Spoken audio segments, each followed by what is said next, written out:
Today we're going to review how to customize the settings on the Ricoh touchscreen from the factory settings to make it more advantageous for the customer in the field.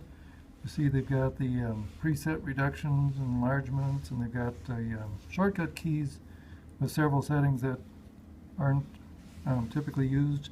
On stapling, they don't have the lower left corner selected or as a choice, and for hole punching they have both 3-hole and 2-hole, and if the customer doesn't have application for 2-hole, that's probably a good one to take off. So, and a couple other settings you'll find if we go into the user tools button, which is over here to the right, it brings up this screen. And if we go into the copier document server features, starting with the sounds for original left on the exposure glass or job end call, if somebody sits near the copier, they'll often want those sounds turned off. Under the customize function copier, I usually will turn this one off and turn on two-sided originals to one-sided copies, as there seems to be usually somebody in the office who wants that feature. And these combining ones, unless the customer asks to keep those or wants those, but you have all the choices that are on the list and another page of them.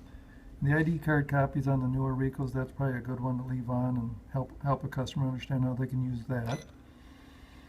Then if we go into customize the function document server, there's also several settings if they're going to use the document server to scan documents in very often. Usually the two-sided originals is the one that they will utilize. The other ones just add confusion.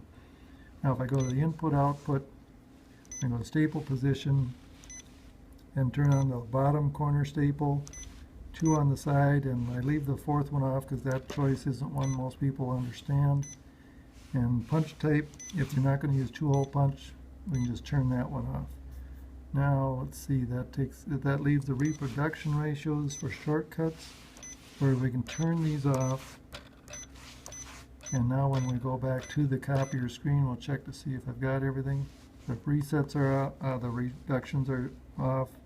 The shortcuts are set the way I want them for my customers, and the staple positions and hole punch are the way they need it. That concludes how I optimize the touch panel.